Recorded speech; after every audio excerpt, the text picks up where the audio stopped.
Mutton pulao ನೋಡಿದ್ರೆ ಬಾಯಲ್ಲಿ ನೀರು ಬರ್ತಾ ಇದೆ ಅಲ್ವಾ. ನವರಾತ್ರಿ ಟೈಮಲ್ಲಿ ತಿನ್ನಂಗಿಲ್ಲ ಅಂತ ಹೇಳಿ ಲಾಸ್ಟ್ ಫ್ರೈಡೆ ಮಕ್ಕಳಿಗೆ ಬೆಳಗ್ಗೆನೆ ಮಾಡ್ಕೊಟ್ಬಿಟ್ಟು ಎಷ್ಟು ಬೇಕಾದ್ರೂ ತಿನ್ಕೊಳ್ಳಿ ಅಂತ ಹೇಳಿದ್ದಾಯ್ತು. ಮಸಾಲೆ ಡಬ್ಬದಲ್ಲಿರೋ ಆಲ್ಮೋಸ್ಟ್ ಎಲ್ಲಾ ಮಸಾಲೆಗಳನ್ನು ತಗೊಂಡು ಸ್ವಲ್ಪ ಡ್ರೈ ರೋಸ್ಟ್ ಮಾಡ್ಕೊಳ್ಳೋದು.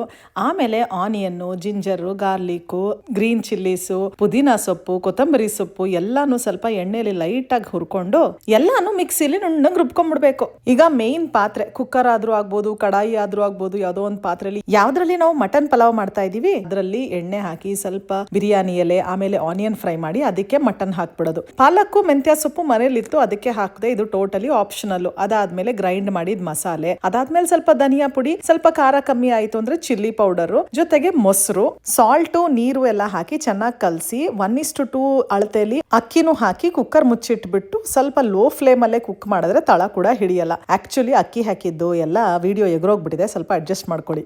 Super tasty mutton pulao ready ಆಗೋಯ್ತು. ಇದೇ ಮೆಥಡ್ ಅಲ್ಲಿ ಮಟನ್ ತೆಗೆದ್ಬಿಟ್ಟು ವೆಜಿಟೇಬಲ್ಸ್ ಹಾಕು ಕೂಡ ಮಾಡಿದ್ರೆ ಸಖತ್ತಾಗಿರುತ್ತೆ. ಈ ಮಾತನ್ನ ಸ್ಟಾರ್ಟಿಂಗ್ ಅಲ್ಲೇ ಹೇಳ್ಬಿಟ್ಟಿದ್ರೆ ವೆಜಿಟೇರಿಯನ್ಸ್ ನೋಡ್ಕೊಂತಿದ್ರೇನೋ ಅಲ್ವಾ. ಮಕ್ಕಳು ಲಂಚ್ ಬಾಕ್ಸ್ ಹಾಕದ್ಮೇಲೆ ಉಳಿದಿರೋದನ್ನ ನಾನು ನನ್ನ ಗಂಡ ಗುಳುಮ್ ಮಾಡೋದು.